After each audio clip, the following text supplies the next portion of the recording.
When I think about extra volunteers and extra money, I think about outreach and mission and what we can do in the community.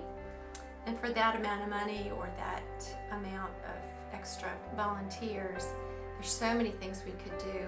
Simple things like adopt a highway and go pick up trash, and that's not even money, that's just volunteers. Or perhaps add on to our pavilion, maybe add a set of bathrooms or something like that. That'll take more money. But the community uses our pavilion all the time, and that's a great outreach.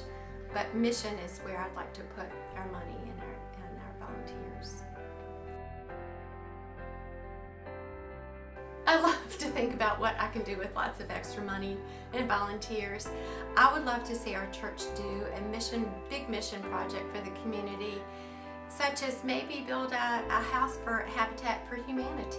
And that would be a wonderful project for us to do together as a church, to work together and to help the community.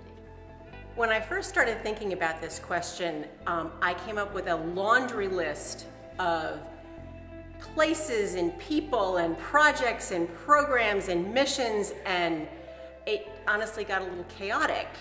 And it occurred to me that maybe for me, I needed to ask a slightly different question, especially based on my experiences. So let me tell you the experience that's coloring this. In a previous church, I was involved with the team who built a kitchen for our fellowship hall. And our minister at the time said to me, build what we need, not what we can afford.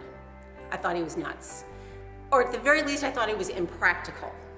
But as we went through the process of building that kitchen, I began to understand that his comments were less about the cost of construction than about having faith that God would provide.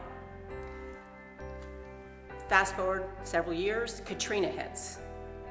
That kitchen fed neighbors, it fed mission teams, it created a ministry that I can guarantee you none of us imagined. So when I think about this question, I go to what do we need to create or build a stronger church so that we can serve our congregation and our community. Of course, we need money. We always need money. But I think more than that, we need a servant's heart, so that each of us can answer for ourselves, what can I do to strengthen this faith community so that it can better serve, and God will take care of the rest.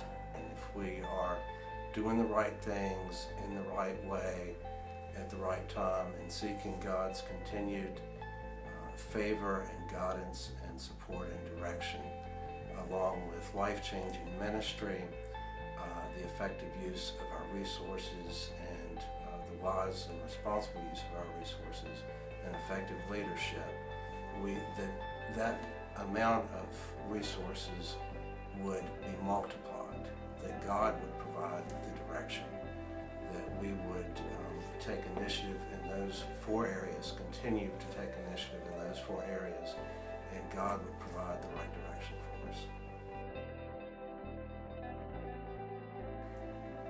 Ever since our church was founded, I have had a dream that we would have a preschool here in the Forest community. There's a huge need for a preschool that would be a tremendous outreach and a tremendous benefit to the community, and it's something that's very close to my heart. So Morgan mentioned today a trip to Guatemala, and I would love for our church to have an adult mission trip to a third world country to really just understand how truly blessed we are and to give back to the others. And it's broader than just the community, but for the world.